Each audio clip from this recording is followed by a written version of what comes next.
publishers' deal to hush money is now endangering Trump even more. I'm paraphrasing a little bit.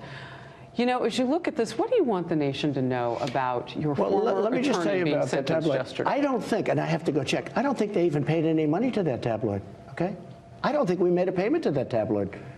I was asking the question, I don't think we made a payment. And then you have the other situation, and every lawyer, look, Trump didn't violate campaign finance laws, and neither did the president. Trump ex-aid. So they're saying that... Wait, I interviewed him on my program the other day. That's Han von Spakovsky. Yes, here's another one. Michael Cohen pled guilty to something that's not even a crime. Wait a minute.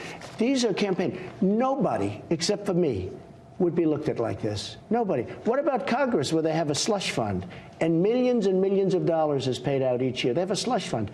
Millions. They don't talk about campaign finance anything. Have you ever heard of campaign finance list? Have they listed that on their campaign finance sheets? No.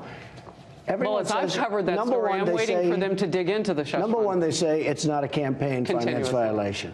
Number two, or it's not even under campaign finance. Number two, if it was, it's not even a violation. Number three, it's a civil matter. You know, President Obama had a really big one from 10 times more money, much more money. And you know what? He paid a fine. I'm the only one that this happens to. So Robert Ray, former special counsel for Whitewater, was telling me on the program yesterday what you're saying, that if this happened, he said, you know, he couldn't see grounds for impeachment over that. He couldn't see grounds for indictment over that. That's his opinion, but it's an informed opinion that I've seen, that there's not settled law on that anyway. These are the people that ran the FEC, Federal Elections Commission. These are people writing stories that Trump did nothing wrong. I did nothing wrong. So, Mr. President, let's get into, if we can, Michael Cohen. He was your attorney. 3 years he was sentenced yesterday, and it may seem like he got a break because it could have been twice as much, but it's still 3 years in federal prison, $500,000 in restitution. This was someone who surreptitiously recorded you. Terrible. Is now known as a criminal liar. Yet this was someone who was in your inner circle. Yeah. Well, it happens. I mean, look, it happens. I hire usually good people, but it just happens. Why did you hire Michael Cohen? He was known as a fixer. I'll tell you what, first of all. That was his title, a fixer. Very low-level work. Why did you need him? He did more public relations than he did law, but he did stuff. You'd see him on television. He was okay on television. But years ago, many years, like 12, 13 years ago, he did me a favor. He was on a committee, and he was so responsive and so good, and I said, he's a nice guy. I shouldn't Wait a minute. That was the favor? Years ago. Because people have been asking, well, what is the favor that he did the president? He was on a committee with you. He was on a committee. It was a condominium committee many years ago. And he was a very big supporter of mine on that committee. I did a great job. Trump World Tower. It's a very tall building right opposite the United Nations. And when you build a building, people always get together at the end and they make a settlement with the owner. They say the ceiling wasn't painted the right color or something, you know, stuff. Sometimes serious stuff, but in my case, it was a great building. And he was on the committee. I thought he was a great guy. I thought he was really a nice guy. He was very supportive. And I liked him. And he was a lawyer. And because of that, I did it. And you know what? In retrospect, I made a mistake.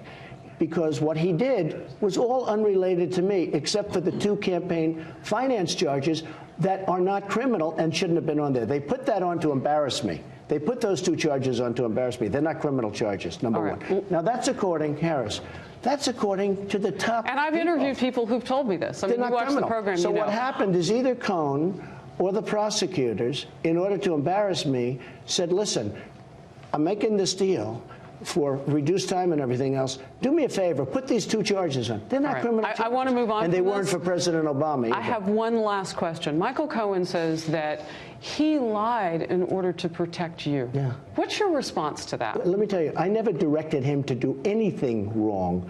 Whatever he did on his own. He's a lawyer. A lawyer who represents a client is supposed to do the right thing. That's why you pay them a lot of money, et cetera, et cetera. He is a lawyer. He represents a client. I never directed him to do anything incorrect or wrong. And he understands that. Look, he did some bad things unrelated to me, maybe related to his other clients. I wasn't his only client. He had other clients. He did some bad things.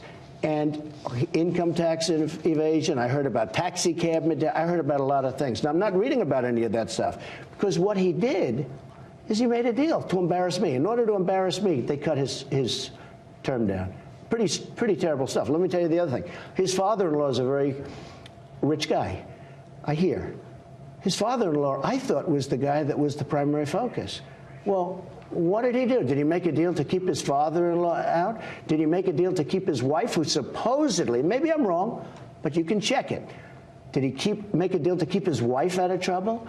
Now, how many people, when they say, listen, if you embarrass the President of the United States, we'll give you a deal. Your father-in-law, your wife, we'll cut you jail. That's all it is. It's a terrible system we have. It's going on right now with General Flynn. The FBI said he didn't lie. I saw your tweet on that about But Mueller said he did lie. So they took a man who's a general and a respected person and a nice man, and I don't even know what he said about me because, you know, maybe they scared him enough they don't make up a story. But I have a feeling that maybe he didn't. He's a tougher kind of a guy than Cohen. But they took a general that they said didn't lie, and they convinced him he did lie, and he made some kind of a deal.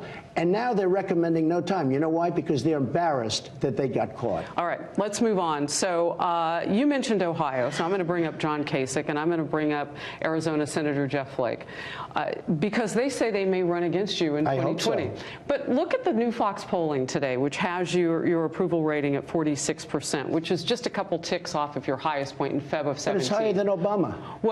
It's higher than Obama. What is your reaction today to getting that number? It's still below 50, but 46% approval. Well, I think it's amazing because I only get bad news. I only get bad stories. You look at the paper, it's all nonsense. It's campaign contributions that, if it were even a campaign contribution, is totally legal. You look at stories one after another. They're all legal. The great lawyers that do that stuff are saying there's nothing illegal. All right, we'll get to that in a second. But wait a minute. I mean, I get such bad news. So when you tell me I'm at 48, like Rasmussen, I was at 50 in Rasmussen. When you tell me I'm at 50%, I say, how can I possibly be at 50%? When I open up China, like I'm doing right now, nobody reports it. Now, the Wall Street Journal... But we're talking about it. Yeah, well, that's because, you know, I'm here and we're talking about it. It helps. But no, it's on the front page now of the Wall Street Journal because nobody's ever seen anything like this.